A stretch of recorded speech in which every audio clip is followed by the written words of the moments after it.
Hola, ¿qué tal a todos? Espero que estén muy bien. El día de hoy vamos a ver otro tema muy importante para toda esta parte de lo que es la neuroanatomía y hoy vamos a conocer un poquito sobre las fibras nerviosas de la inervación periférica. Antes de comenzar, me gustaría mencionarles que básicamente las neuronas tienen un axón, ¿no? Eso es algo que vimos en el video anterior. Este axón que presentan las neuronas es lo que vamos a conocer como una fibra nerviosa.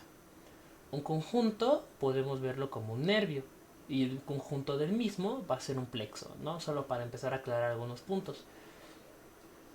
Todas estas fibras, por eso me gustó mucho este fondo de pantalla, van a estar entrelazadas, sí, pero no van a estar revueltas. O sea, todas tienen un fin, todas tienen un porqué. Y hoy no vamos a ver todos los nervios, obviamente, porque eso se ve en anatomía. Ahorita no vamos a verlo como tal, sino que solamente vamos a entender qué son las fibras nerviosas, cómo funcionan, cómo se organizan y cómo es que estas fibras nerviosas conectan desde el sistema nervioso central al periférico y de regreso, ¿no? Entonces vamos a comenzar.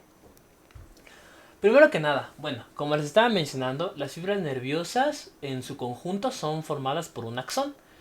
El axón como tal va a constituir lo que conocemos como un nervio periférico. Que el nervio periférico es todo lo que nosotros tenemos en nuestro cuerpo, ¿no? Es decir, esos nervios para los dedos, para los ojos, para la boca, cualquier nervio que ustedes se imaginen, pues va a constituir este nervio, o sea, fuera del sistema nervioso central, este nervio periférico. Y las fibras nerviosas pueden dividirse en dos grandes grupos. El primer grupo es el de las fibras mielinizadas y el segundo grupo es el de las fibras no mielinizadas. La mielina es una proteína que es secretada por algunos tipos de células especiales. Puede ser secretada por lo que son los oligodendrocitos que vimos en el tema anterior, justamente del sistema nervioso central, o en el sistema nervioso periférico por las células de Schwann. La mielina funciona como un aislante y cuando existe un aislante va a permitir que la conducción eléctrica, porque pues bueno, básicamente el sistema nervioso es eso, pura electricidad, que cuando existe un impulso adecuado, pues va a terminar generando una un porqué, ¿no? Al final de cuentas, es decir, una señal en específico. Entonces, este aislamiento que presenta en cuanto a la conducción por la mielina va a generar que sean fibras mucho más rápidas y que estas fibras más rápidas generen unos fenómenos eléctricos que permitan que la conexión sea muy rápida, además de que entre más ancha sea la fibra, la conducción va a ser mayor. Y eso lo vimos en el video anterior, ¿no? La mielinización es un proceso que inicia básicamente desde la vida fetal y continúa durante los primeros años de vida. Cuando una fibra se desmieliniza, es decir, una fibra inicial que era mielinizada se queda sin mielina, la conducción de la misma va a generar alteraciones complicadas y por ahí podrían ser algunas neuropatías como pérdida de sensibilidad o menor movimiento, alteraciones en cuanto a los músculos, o sea, ya es una cuestión mucho más compleja, ¿no? En este caso vamos a verlo desde el aspecto normal. Entonces, como les mencionaba, en cuanto a la mielinización, que es prácticamente desde la vida fetal, participan dos células. En el sistema nervioso central participan lo que son los oligodendrocitos, mientras que en lo que es el sistema nervioso periférico participan los neurilemocitos o también conocidos como las células de Schwann. Los oligodendrocitos tienen la característica de que los pliegues que tengan, es decir, las pequeñas vueltas como pequeños bracitos que van a generar, van a ser los que van a permitir el grosor. Y entre más gruesa sea la vaina de mielina que está recubriendo, pues mejor conducción y más aislada va a estar, ¿no? Es decir, va a ser una conducción mucho mejor porque no va a permitir que no exista este paso de que se escape electricidad, por así decirlo, sino que va a pasar siempre por el mismo cablecito necesario, que en este caso sería la fibra nerviosa. Gracias a estos pliegues, que son el grosor y que, bueno, depende del número de vueltas que le dé el bracito del oligodendrocito, se van a formar lo que se llaman los nódulos de Rambier, Que básicamente imagínense como que los oligodendrocitos sí dan brazos, pero no dan brazos completos, sino que se van cortando durante ciertas partecitas, pareciendo como un pequeño chorizo, más o menos. Y esto va a permitir que exista como por pedacitos, ¿no? O sea, van a ser un pedacito de melanina y un pedacito sin melanina, un pedacito de melanina y un pedacito sin melanina, y así por toda la extensión de la fibra nerviosa. Esta característica de que no sea completamente aislada y de que haya ciertas partes que no tienen mielina va a ser la responsable de un fenómeno que conocemos como la conducción saltatoria. En este caso no lo vamos a explicar porque entra en neurofisiología, pero es importante tenerlo presente, ¿no? Y bueno, una característica de los oligodendrocitos es que permiten muchas más uniones por célula. Se habla de hasta 60 o más células, o más fibras nerviosas, perdón, por oligodendrocito. Es decir, cada oligodendrocito tiene 60 bracitos, ¿no? Imagínense, y cada bracito va a ir a una porción de una fibra nerviosa en específico. En cuanto a las células de Schwann, es importante mencionar que su composición se genera gracias al hundimiento. Así como se ve aquí, ¿no? Este es una... Imagínense como cuando tienen una barra de plastilina y le ponen encima un lapicero, ¿ok? Cuando ustedes tienen una barra de plastilina y le ponen encima un lapicero, esta pues se va a empezar a hundir y conforme se vaya hundiendo va a empezar a quererse rodear por la plastilina, pues porque poco a poco se va hundiendo. En este caso pasa exactamente lo mismo. El axón, que en este caso sería la fibra nerviosa, se va apretando cada vez más dentro de la célula de Schwann, es decir, la misma célula de Schwann va permitiendo que la vaya abrazando poco a poco, y esta pues ocurre en el sistema nervioso periférico. Este hundimiento va a permitir que se genere una pequeña hendidura que se llama mesaxón o mesoaxón, y que esta hendidura sea la que module los giros, ¿no? Es decir, sobre este mesoaxón la misma célula de Schwann va a empezar a girar. Se dan cuenta, empieza a girar, empieza a girar, empieza a girar, hasta que termina rodeándolo por completo. Y pues bueno, este rodeo que genera con la célula va a permitir que la recubra de mielina, ¿no?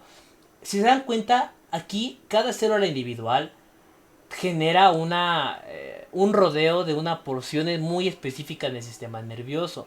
En cambio, los oligodendrocitos, por eso es que tenían más conexiones, porque con los bracitos permiten darle vueltas. En cambio, aquí una sola célula empieza a dar muchas vueltas, ¿no? Y el grosor otra vez va a depender del número de vueltas que dé la célula. Aquí se van a identificar dos líneas, una línea densa y una línea menor, que esto básicamente sirve para la diferenciación y observar como el punto de inicio entre una célula y otra, ¿no? Se generan lo que son los nódulos de Rambier, como ya les venía explicando, que son como chorizos básicamente. Imagínense que tiene una porción con mielina, una porción sin mielina, una porción con mielina y así. En este caso sería una porción con célula de Schwann, una porción sin célula de Schwann y así constantemente.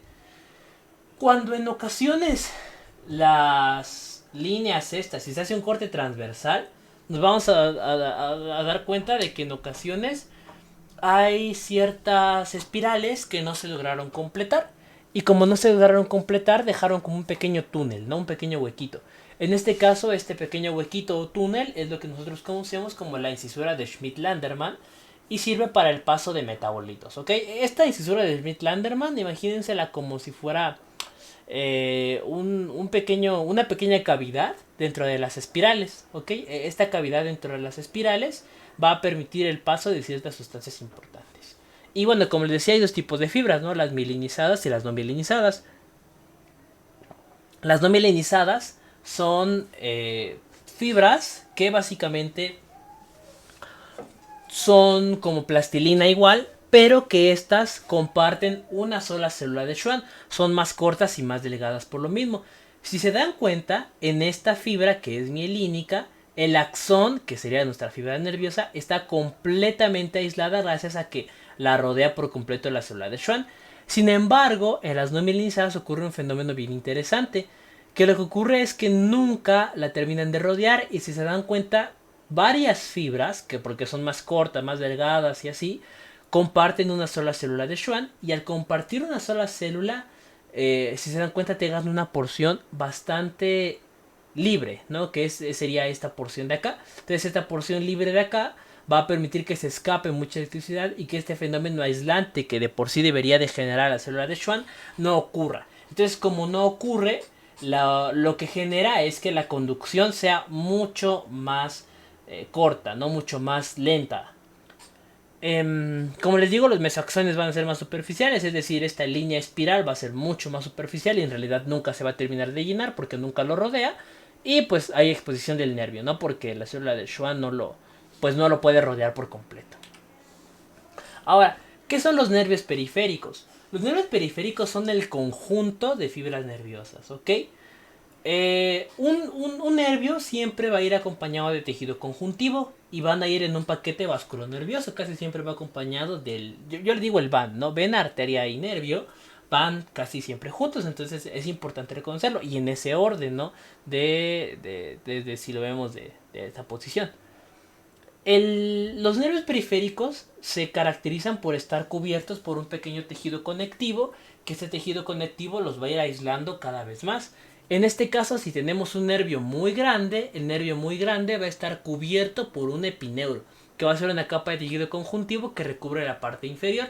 Sin embargo, tenemos un montón, como un pequeño fascículo de fibras nerviosas que van a estar rodeadas de otra estructura que vamos a denominar como perineuro, que básicamente va a ser parte del tejido conjuntivo que rodea un grupo de fibras nerviosas.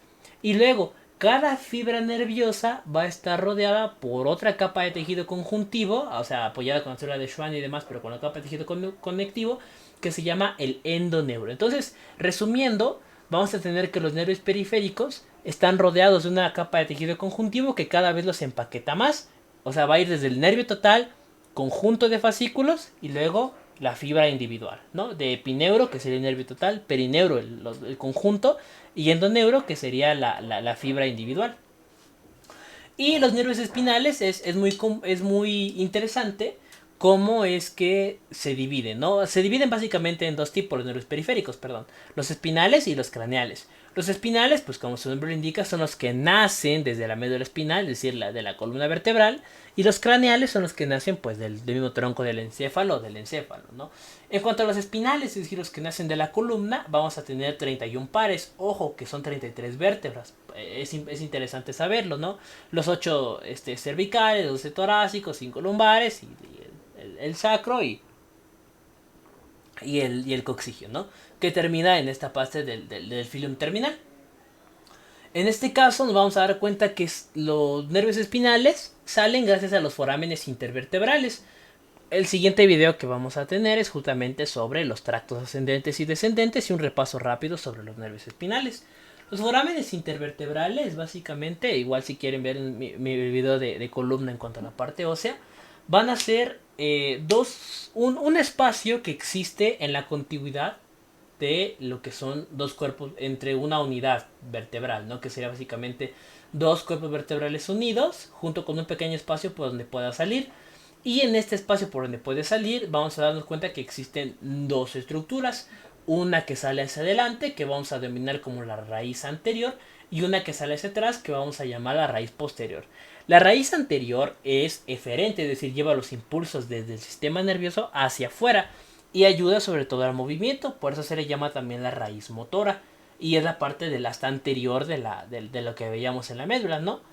La otra es la raíz posterior, que básicamente esta trae los impulsos del exterior hacia el sistema nervioso y por eso decimos que es sensitiva, ¿no? Va hacia el asta posterior de la columna.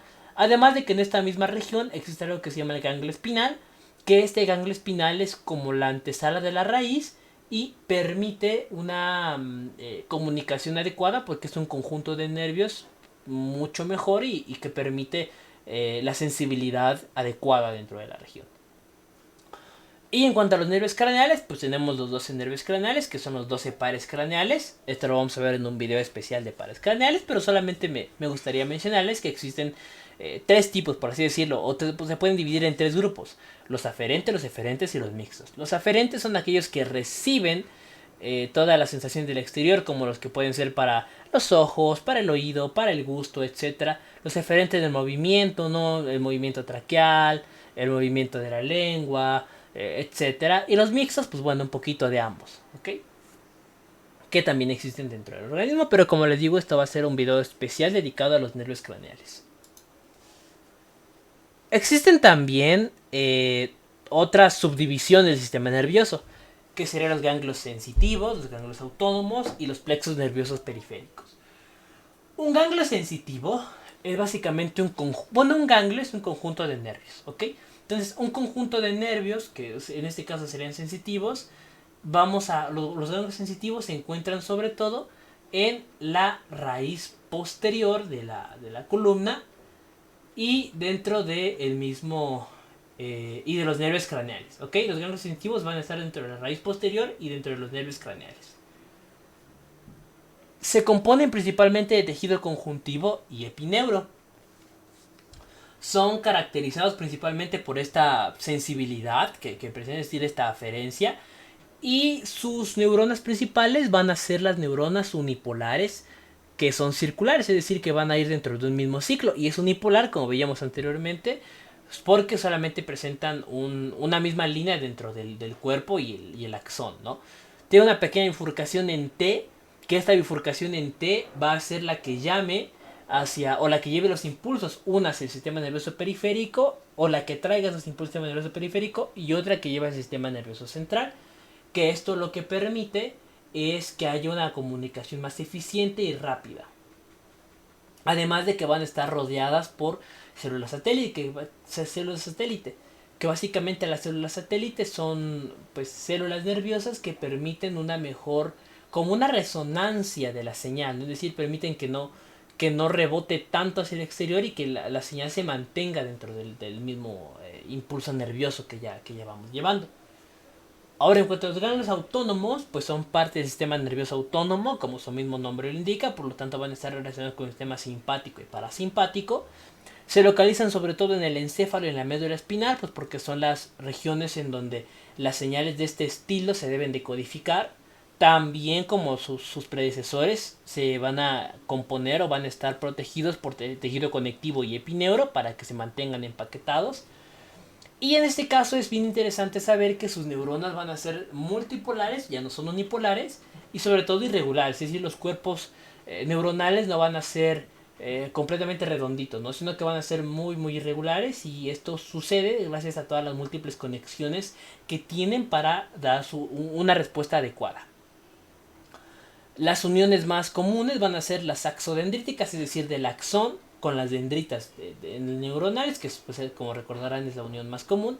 Amielínicas, sobre todo porque ya en la terminación final esta vaina de mielina se pierde y se ponen como muchas ramitas ya chiquitas que van a terminar con las dendritas, ¿ok?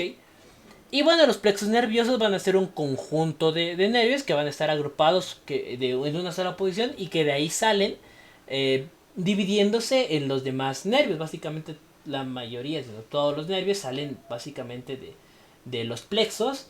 Y pues bueno, el plexo cervical y el plexo braquial están muy relacionados con las extremidades superiores, mientras que el lumbar y el sacro con las extremidades inferiores. Como les digo, no es que se ramifiquen los nervios, o sea, no van uniéndose a cada ratito, sino que desde aquí salen los nervios para las distintas regiones del organismo, por la comodidad que se tiene para que desde aquí puedan ir a su destino final. Como les digo, la mejor distribución es por los miembros.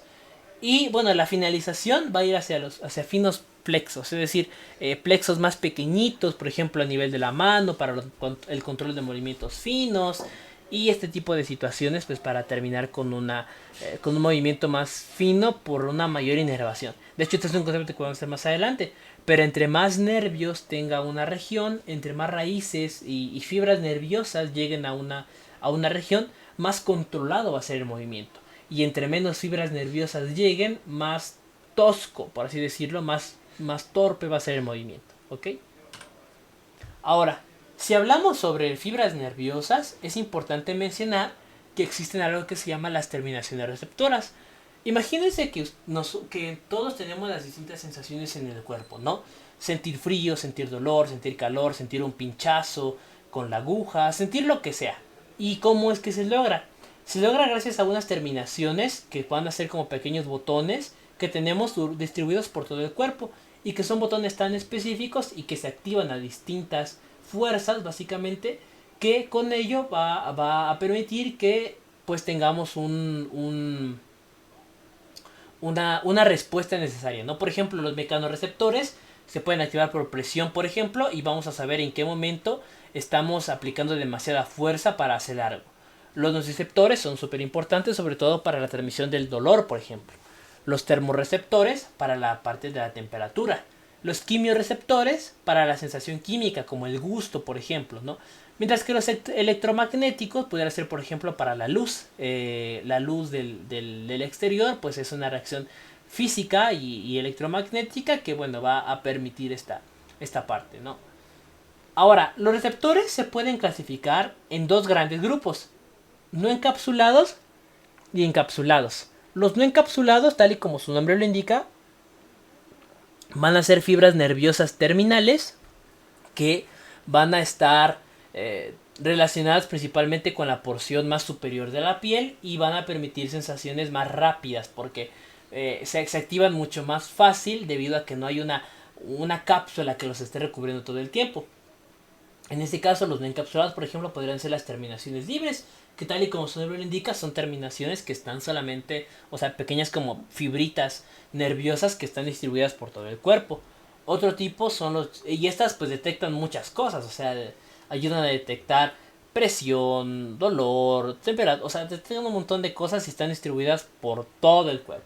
Los discos de Merkel también son sobre todo a nivel de la piel y están en las regiones que más presión se hace y sirven para ello, para el grado de presión que se está ejerciendo sobre un cuerpo en específico.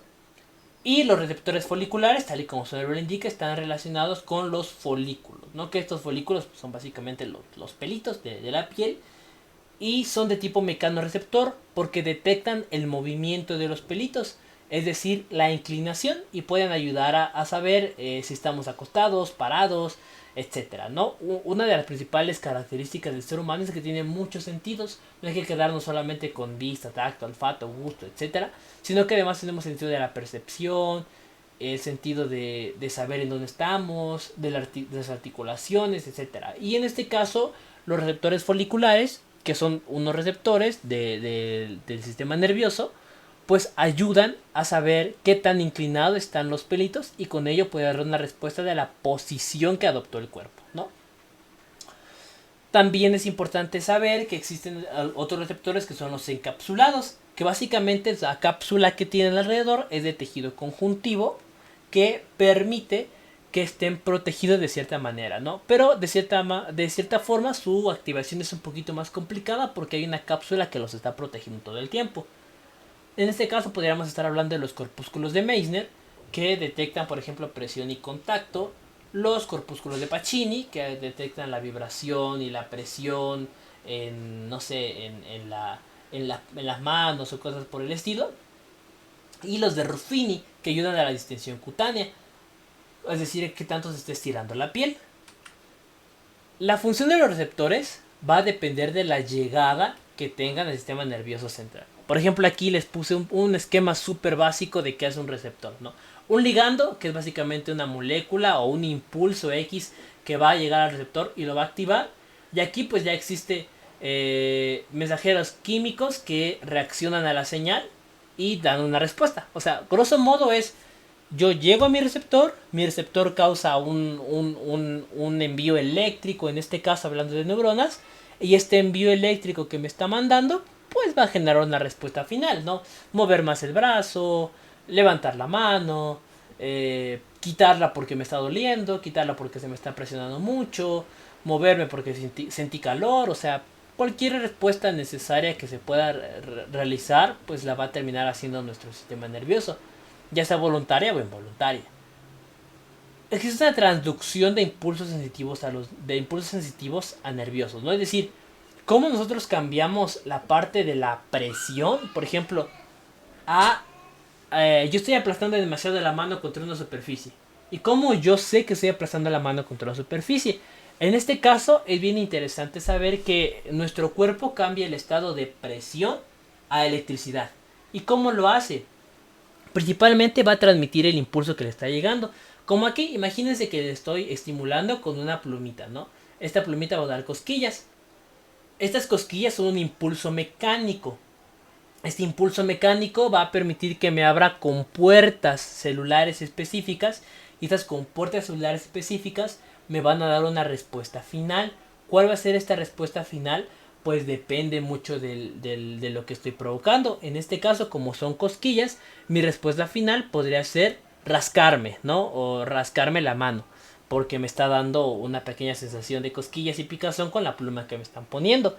Entonces, lo que sucede es que básicamente el impulso mecánico que me están poniendo por fuera pasa hacia mi cerebro como impulso eléctrico, o bueno, pasa al sistema nervioso central como un impulso eléctrico, y después va a dar una respuesta final que es la consecuencia del estímulo que me están poniendo, ¿no? De esa parte de la relación causa-consecuencia. Entonces, como les decía, este impulso, que básicamente es una energía, se transforma en electricidad gracias a una apertura de canales. Aquí les puse más o menos un ejemplo súper rápido, ¿no? Imagínense que llega un ligando a un receptor X. Este receptor X se activa por una molécula que se llama adenilato ciclasa. Y esta, por sistemas de segundo mensajero y otras cuestiones más complejas que aquí en este video no vamos a ver todavía. O sea, pasa de un estado activo a un estado, de un estado inactivo a un estado activo y nos da una respuesta celular. En este caso pasa exactamente lo mismo. El impulso original que yo estoy llevando va a pasar a un estadio eléctrico, y este estadio eléctrico me va a terminar dando un potencial de acción que va a dar una respuesta específica, ¿no? Rascarme la mano, quitar la mano, lo que sea necesario en ese momento. Y otro tipo de receptores que existen dentro de nuestro cuerpo, que también es necesario mencionar, son los receptores articulares y los musculares, ¿ok? Ahorita vamos a hablar de los musculares. Ahorita, en cuanto a los articulares, se saben que están en las cápsulas articulares, sobre todo, sinoviales, etcétera, y en los ligamentos, porque sirven justamente para controlar el estado de movimiento del cuerpo, ya sea su grado de flexión, su grado de extensión, su grado de contracción. Es decir, estoy doblando mucho la mano, pues bueno, la voy a quitar. Si estoy no sé, en una posición incómoda, pues muevo mi brazo y etcétera, ¿no? En este caso, los receptores articulares se relacionan con los receptores de Pacini, Ruffini y con algunos receptores tendinosos, ¿ok? Detectan, como les digo, la posición y los movimientos que se están generando y ayudan a prevenir movimientos excesivos, es decir, evitar que mi brazo rote más de lo que está permitido, justamente porque ya si rota en una posición incómoda me empieza a doler muchísimo, y situaciones de ese estilo. Entonces, eso es lo importante en cuanto a los receptores. Otro tipo de receptores que también son súper importantes y necesarios son los usos, que básicamente un uso es por la forma tan característica que presentan. Esta es lo que llamamos como forma de uso y se domina así por un pequeño artefacto que es de costura. Tú al uso lo que haces es que es un palito, básicamente, que le añades un montón de hilo. Entonces este montón de hilo va a hacer que esta parte quede más delgada, y aquí donde pusiste más hilo pues queda más grueso. Ese es un uso básicamente. Entonces vas a tener un uso neuromuscular, ¿ok? La contracción, es decir, la longitud que va, o bueno, los usos neuromusculares permiten regular la contracción o la longitud alcanzada por el músculo, y esta longitud va a ir hasta el sistema nervioso central y nos va a decir, oye, esta es la contracción que estás buscando, ¿no? Al final de cuentas. Los usos van a tener fibras nerviosas, ¿ok? O sea, básicamente son un conjunto neuromuscular que permite que haya una unión de fibras nerviosas. Y estas fibras nerviosas van a ser dentro del uso o fuera del uso. Y por eso se denominan fibras intrafusales, que son todas estas que vienen aquí, y las fibras extrafusales, es decir, todas las que están fuera del uso, que el uso es esta capa de tejido conjuntivo que aísla a una región nerviosa en específico. Las fibras intrafusales, que son todas estas que vienen por acá, reciben impulsos de fibras gamma, ¿no? Que son este tipo 2, hay fibras alfa, gamma y C. Las fibras alfa son muy rápidas. Las fibras gamma se podría decir que son fibras medianitas que pueden dar impulsos rápidos, sí, pero que tampoco son lo más rápido que tenemos en el cuerpo, porque no sirven, por ejemplo, para correr de repente o para quitarse de X peligro o ciertas cosas por el estilo. Y las fibras C son realmente fibras mucho más lentas para transmitir, por ejemplo, el dolor constante, ¿no? O sea, una sensación fea que tenemos en el cuerpo, pero que pues poco a poco vamos a ir como adaptando, por así decirlo. Entonces, las fibras intrafusales, que son estas que están aquí dentro de este uso, que se dan cuenta del uso de la misma forma que tiene un músculo, se van a dividir a su vez en dos tipos de fibras nerviosas. Unas que van a ser denominadas las bolsas nucleares, que sirven sobre todo para la transmisión de impulsos rápidos, y las cadenas nucleares, que sirven sobre todo para la transmisión de impulsos más lentos.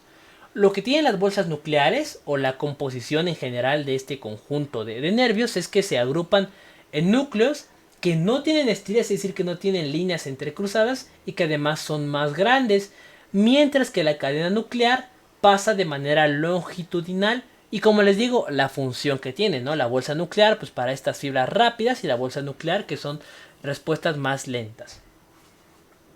Dentro de los usos neuromusculares va a existir algo que se llama la inervación ánulo-espiral y otra que es la inervación en ramichete, ¿no? La inervación ánulo-espiral, imagínense que es básicamente una fibrita de nervio que penetra dentro del uso y lo envuelve, ¿no? Pero este nervio que penetra logra entrar al uso básicamente sin mielina. Porque la mielina se pierde en el camino cuando quiere entrar ya a lo que es el uso. Entonces, en este caso, la inervación ánulo-espiral quiere decir que es una fibrita nerviosa que penetra este uso sin su porción de mielina y pues llega hasta el núcleo, ¿no? Mientras que la inervación en ramillete, como su nombre lo indica, es como si como si las fibras nerviosas más chiquitas se hicieran aún más pequeñitas y se hicieran así como un ramo de flores básicamente. Y igual entran sin su porción de mielina y pues bueno, se localizan sobre todo dentro de la cadena nuclear. Ahora, las fibras extrafusales, que son básicamente las fibras que llegan a la porción externa del uso, pero que están dentro del mismo músculo, contienen fibras alfa y estas fibras alfa pues son para que den una respuesta mucho más rápida. El uso va a tener un impulso constante débil. Algo bien interesante de esto es que todo el tiempo va a estar transmitiendo impulsos, pero no van a ser impulsos que permitan una contracción muscular. Acuérdense que estamos hablando básicamente de que son las porciones de las fibras nerviosas a nivel de los músculos. Ya vimos las fibras nerviosas libres, de las temperaturas, etcétera, las de las cápsulas articulares, por ejemplo, sinoviales, ligamentos, ahorita son los músculos. Y aquí va a existir un fenómeno constante de impulsos nerviosos. Y estos impulsos nerviosos constantes que está mandando nuestro sistema va a generar un fenómeno que conocemos como facilitación. ¿Qué quiere decir esto? Si dan impulsos constantes débiles, va a permitir que cuando llegue un impulso fuerte haya una activación real del músculo. Pero si da impulsos constantes débiles, no hay una activación del músculo, sino que solamente lo está manteniendo como ocupado, ¿no? Pues para que no haya atrofia, porque de hecho si un músculo se queda sin inervación, sufre de atrofia, ¿no? Pero en este caso da impulsos constantes débiles que va a permitir que cuando llegue un impulso fuerte y un impulso real, ahora sí es un músculo que sea mucho más fácil de excitar porque ya venía con cierto impulso. Y ahora que ya viene el impulso fuerte, pues se activa más fácil. Es el fenómeno del potencial de acción, ¿no? Pero esto vamos a entender mejor cuando veamos lo de neurofisiología que les había comentado. El uso va a permitir un aumento o una reducción de la conducción según el impulso que le llegue. Si es un impulso muy fuerte, obviamente lo va a aumentar, pero si son impulsos cada vez más débiles, lo va a reducir. Y también otra de las funciones del uso es el estiramiento. Tiene una comunicación bineural, es decir, entre dos regiones, y permite una inhibición recíproca, lo típico del músculo antagónico y el protagónico, ¿no? El músculo que hace la fuerza y uno que está evitándolo. Entonces, en este caso, la comunicación bineural es esta inhibición recíproca. Oye, estás jalando, o sea, por ejemplo, estoy contrayendo el bíceps, el típico, no estoy contrayendo el bíceps, pero mi antagónico es el tríceps. Entonces, en este caso, obviamente está apagado el tríceps, mientras que está encendido el bíceps y viceversa. Y en este caso funciona exactamente igual. El uso neuromuscular permite que el bíceps, que es el que estoy contrayendo, tenga esta soltura, pero que dentro de cierto tiempo pues ya se fatigue, se canse, y es donde entra el tríceps para ahora sí reducir el impulso. Como tiene fibras aferentes, que las fibras aferentes son básicamente las de salida, que son intrafusales, es decir, son estas que están aquí. Y las fibras eferentes, como les digo, que son más rápidas para generar, por ejemplo, contracción y relajación, si lo quieren ver desde un sentido muy así, pues serían estas fibras extrafusales, ¿no? Entonces las fibras aferentes o las de salida van a venir desde la parte dentro de la porción intrafusal, mientras que las fibras de entrada al músculo van a venir o van a ser eferentes, ¿no? Y bueno, las fibras intrafusales, como les digo, son fibras gamma que ayudan al estiramiento y la contracción para determinar la fuerza. Al final de cuentas son mecanismos protectores para que no haya una fuerza excesiva en cuanto al músculo. Y ahora, no solamente existen los usos neuromusculares, porque esos están muy cerca del tendón, pero no están en el tendón, están muy cerca del tendón. En este caso, van a existir los usos neurotendinosos o de Golgi, ¿ok? Estos usos neurotendinosos ya están en el tendón. De hecho, si se dan cuenta, aquí en esta animación se alcanza a ver como esta porción neuronal, nerviosa, ya está en el tendón. Mientras que esta que es muscular, pues obviamente está en el músculo, ¿ok? Entonces, los neurotendinosos ayudan a regular la tensión del músculo. Sobre todo a ver cuánta fuerza está generando nuestro tendón, y sobre esta tensión que está teniendo el tendón, evitar una lesión, ¿no? Un mecanismo lesivo por un exceso de fuerza dentro del tendón. Se apoyan en motoneuronas alfa y llegan sobre todo al asta anterior. Son de tipo eferentes porque están diciendo, oye, todo el tiempo estoy estirándome y entonces yo voy a mandar un impulso hacia el asta anterior, perdón, son motoras, son motoneuronas alfa, están recibiendo el impulso motor que van a generar que la respuesta final sea la disminución de la tensión en un músculo, ¿no? Entonces, grosso modo van a tener motoneuronas alfa que son muy rápidas y que por lo menos previenen el exceso de la tensión. Van a existir otras, que son las terminaciones efectoras, que ayudan sobre todo a la inervación del músculo esquelético. En este caso, las terminaciones efectoras permiten el movimiento de los músculos. Y estas partes de las fibras nerviosas van a dividirse en dos grandes grupos, ¿no? Fibras motoras y fibras sensitivas. Las fibras motoras se dividen en tres grupos: las alfa, las gamma y las tipo C. Las alfa son las que transmiten a 120 metros por segundo, son las más rápidas que tiene el ser humano. Las fibras gamma son delgadas, pero también son mielinizadas.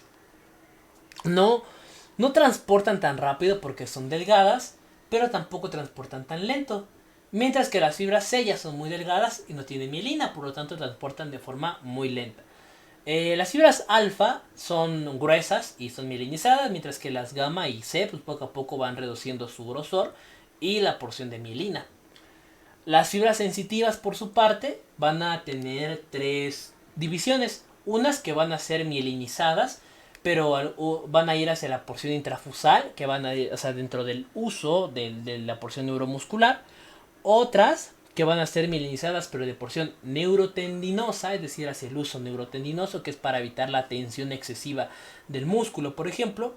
Y unas últimas que van a ser las mixtas, que estas mixtas van a estar acompañadas sobre todo de tejido conjuntivo y van a servir para la sensación en general de todo el sistema, ¿no? Cuando hablamos del músculo esquelético, vamos a hablar con una pequeña o una región que se llama la unidad motora.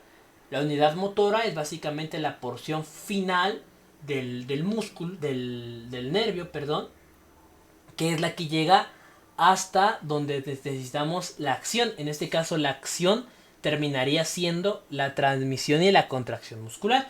El mecanismo de contracción muscular es complejo y no lo vamos a explicar en este momento. Simplemente les quería mencionar que esta unidad motora es la porción terminal pues de la contracción, ¿no? Del donde empieza el nervio y termina el músculo, que es donde va a existir la contracción.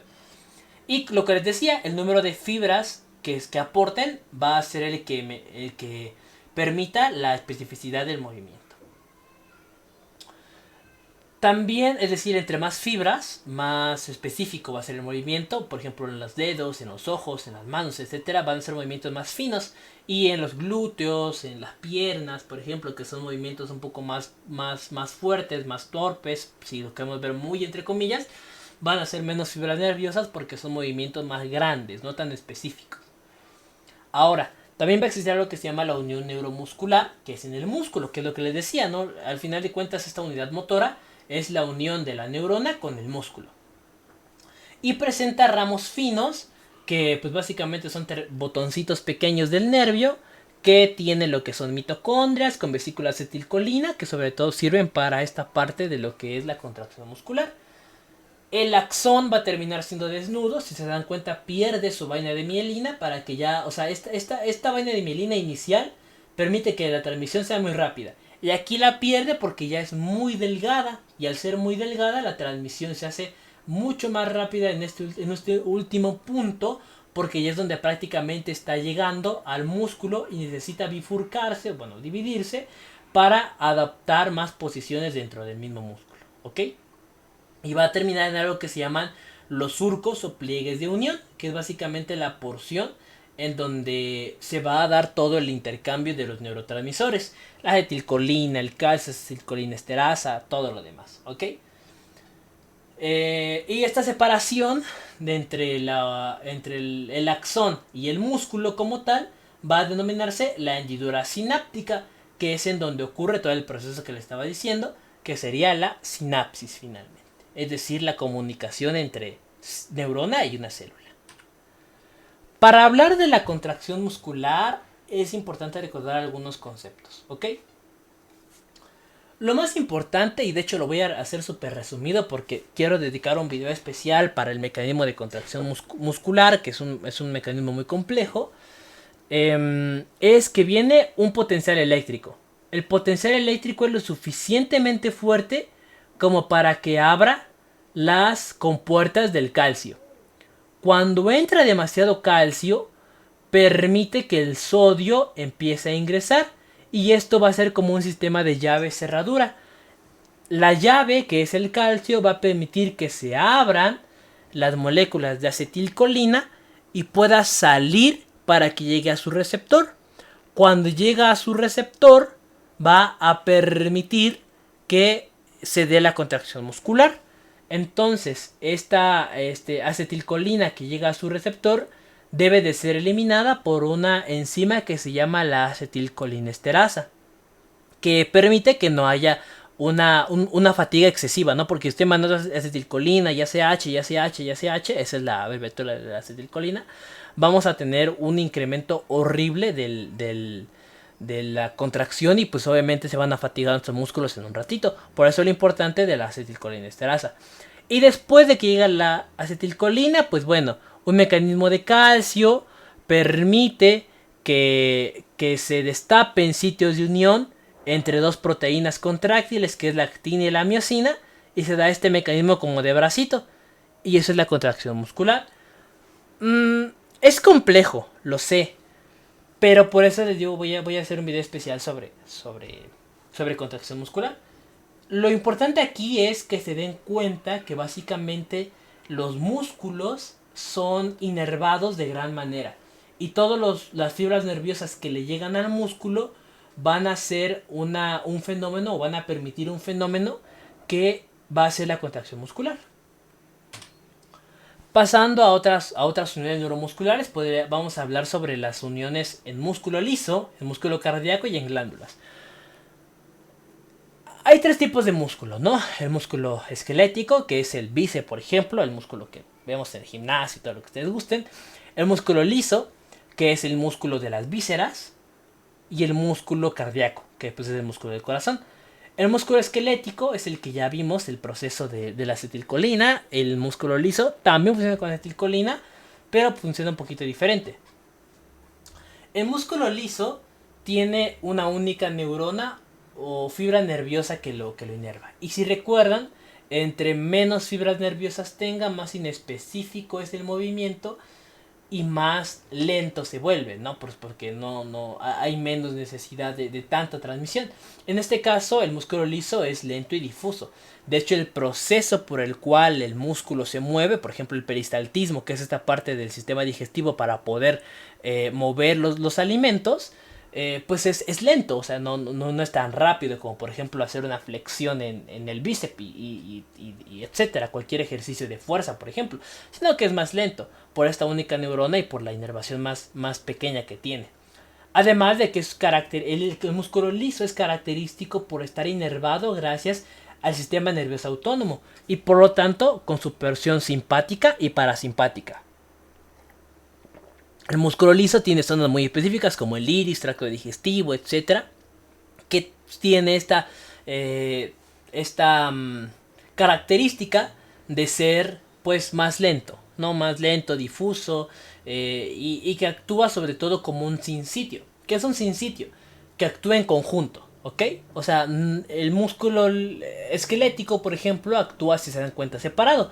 Si yo muevo el bíceps, el tríceps está apagado. Y viceversa, si yo muevo el tríceps, mi bíceps está apagado, por ejemplo. En este caso, el músculo liso no. Todas las fibras vienen tan juntas que si yo muevo una, se mueven todas como en un efecto dominó. Aquí ocurre lo mismo. El axón penetra desnudo, pues, o sea, sin mielina. Y la transmisión, además de acetilcolina, va a ser controlada también por noradrenalina, ¿ok? Que sería otro transmisor importante. Y como les digo, la despolarización funciona como un sitio, es decir, como un todo, como un conjunto, como algo holístico, ¿ok? Ahora, las uniones neuromusculares en el músculo cardíaco son un poquito diferentes, aunque son muy similares. Lo mismo, axones desnudos, es decir, axones amielínicos que perdieron su vaina de mielina, penetran por el tejido conjuntivo y llegan hasta el corazón. Pero algo súper interesante es que también funciona como sinsitio, al igual que el músculo liso, pero con la condición de que las células del corazón, bueno, las células musculares, los miocitos cardíacos, están unidos por algo que se llaman puentes o desmosomas, ¿no? Estas uniones comunicantes, que es básicamente como pequeños túneles entre las células que van a garantizar que que el movimiento sea mucho más adecuado, porque este movimiento mucho más adecuado es más rápido, porque están súper bien controlados y esto permite que el corazón tenga un ritmo adecuado, ya que los nervios, las fibras nerviosas que llegan a este punto pasan con la conducción súper rápida y súper bien, porque tienen como muchos puntos de escape y la unión es tan pegadita que permiten que haya una contracción limpia y que por lo tanto tengamos un bombeo constante del corazón.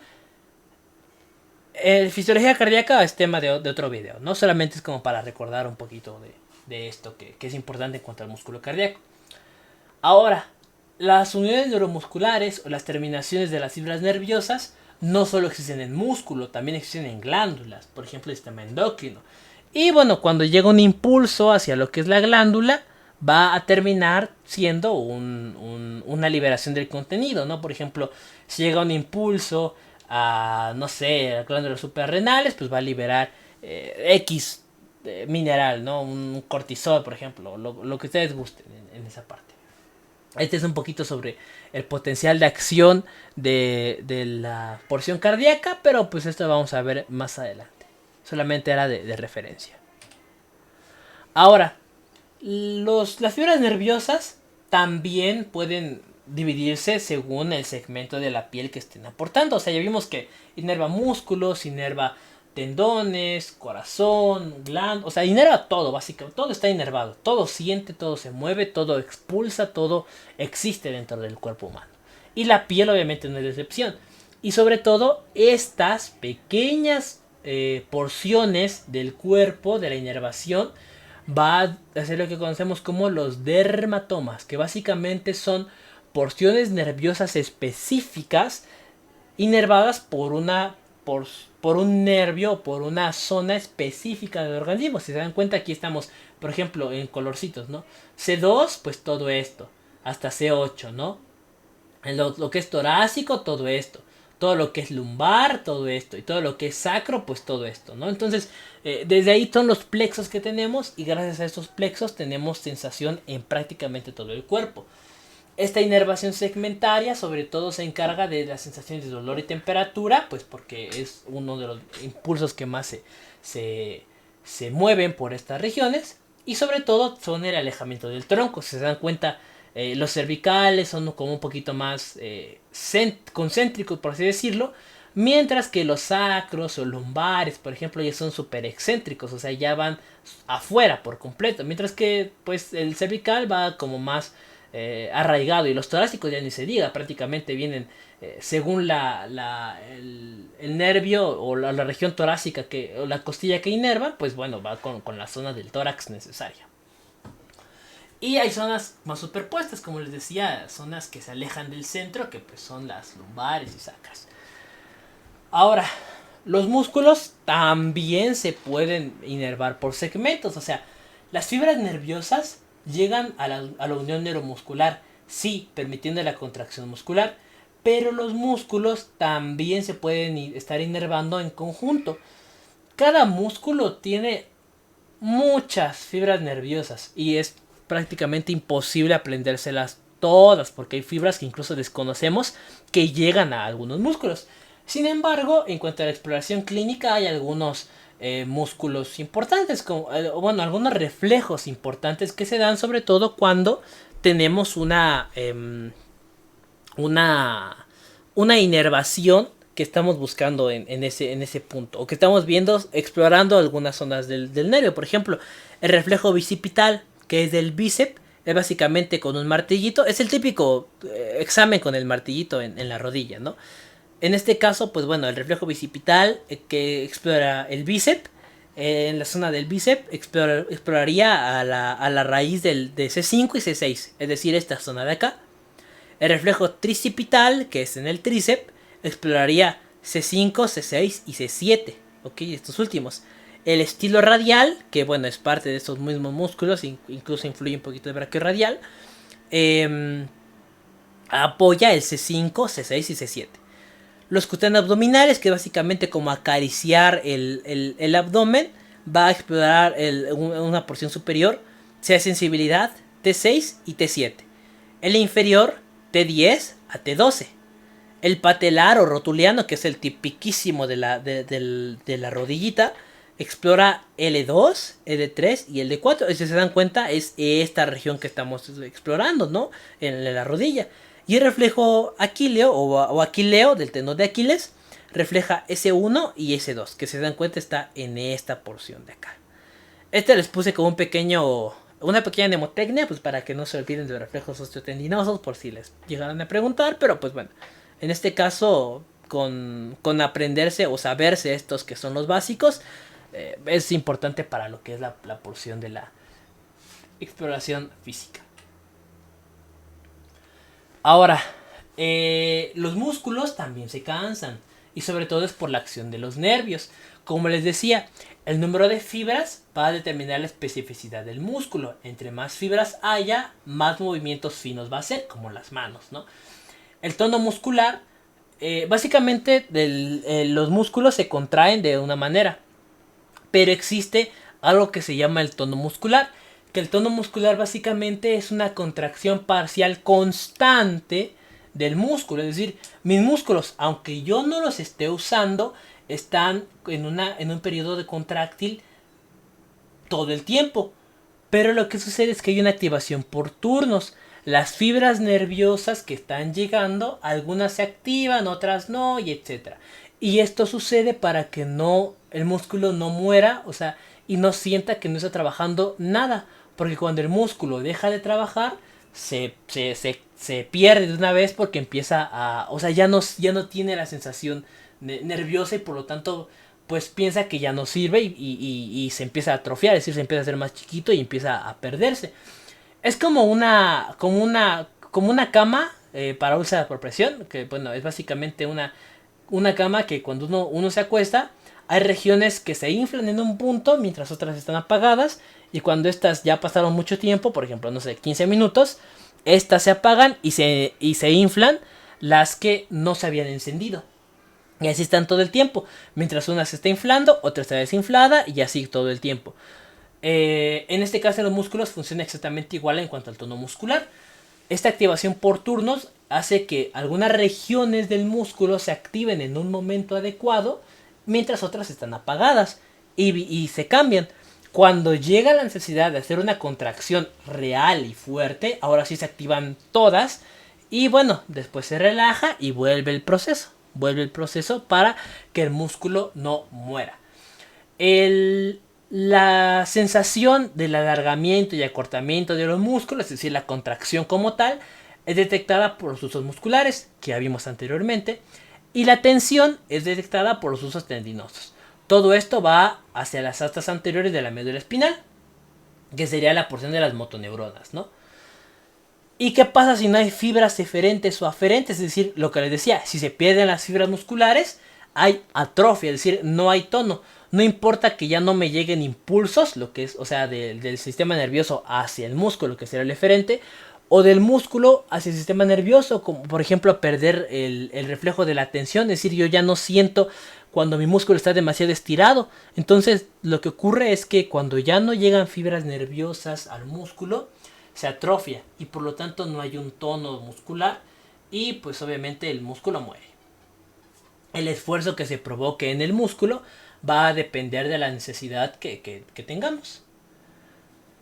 Ahora, el tono muscular, como les digo, está determinado por esta pequeña activación por turnos y todo va a ocurrir en una pequeña unidad motora, ¿ok? Entonces, todas las unidades motoras se van a sumar en un periodo específico para dar una contracción grande. Básicamente, unidades pequeñas van a generar que el potencial de acción esté más bajito, y si el potencial de acción está más bajito, va a permitir que sea mucho más fácil llegar a una contracción, porque va a ser más fácil de excitar. Básicamente ya hay una célula que está cargada de cierta manera de forma eléctrica, y si nosotros agregamos un impulso más fuerte, ahora sí va a terminar con un impulso súper fuerte, ¿no? Y es progresiva, ¿no? Básicamente, entre más fibras haya, pues más potencia tiene el impulso. Y la fatiga, básicamente la fatiga se da porque el músculo se queda sin energía. A pesar de que le sigamos enviando impulsos eléctricos y sigamos, si se queda sin energía, el músculo simple y sencillamente se cansa. Y pues obviamente si se cansa va a dejar de trabajar. Y ya para terminar, es importante hablar de la postura. Cómo gracias a las fibras nerviosas mantenemos las posturas en el músculo. La postura se puede definir como la posición que un individuo adopta en un momento determinado, ¿no? Puede ser en bipedestación, es decir, parado en dos pies, sedente, sentado, decúbito supino, decúbito prono, o sea, lo que ustedes gusten, la posición que quieran del individuo. Y esto se logra gracias a los músculos. Los músculos logran algo que es el tono muscular, que ya vimos anteriormente, que es esta parte de inflar, desinflar músculos, porciones, etcétera, etcétera, etcétera. Inflo, desinflo, hasta que llega a un esfuerzo muy fuerte para que se contraiga todo.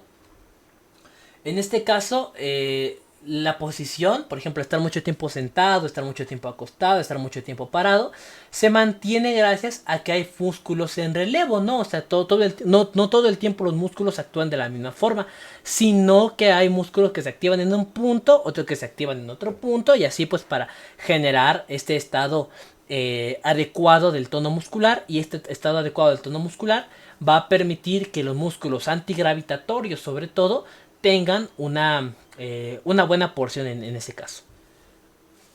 Y se va a dar lo que conocemos como el reflejo miotático, que es lo que ya veíamos anteriormente del tono muscular, y se adopta de varios centros de información: el hipotálamo, la corteza, el cerebelo, o sea, lo que ustedes gusten en el sistema nervioso central, pues ya va a ser parte de lo mismo. Y la postura se mantiene y se establece gracias a pequeños ajustes finos en el equilibrio, que sería básicamente que los mismos músculos se controlen a sí mismos dependiendo de la necesidad. Me estoy yendo tantito a la izquierda, pues activo los músculos que me mueven hacia la derecha. Me estoy yendo mucho hacia la derecha, y viceversa. Me está doliendo mucho la espalda, pues me muevo tantito. O sea, básicamente es controlar la postura según la necesidad del individuo. Y esto cambia muchísimo en varias enfermedades. Que de hecho tengo algunas en el canal si lo quieren checar, pues en la parte de geriatría, por ejemplo. Pero eso es tema de otro video. Y bueno, pues eso sería todo por parte de este video. Les agradezco muchísimo que lo hayan visto. Es un video largo, la verdad, pero espero haber sido muy claro y que no hayan quedado tantas dudas. Si existen dudas, pues los atiendo con gusto en la caja de comentarios. Y nada, nos vemos en el siguiente video de esta serie sobre el sistema, sobre neuroanatomía. Y pues muchas gracias por ver. Hasta la próxima.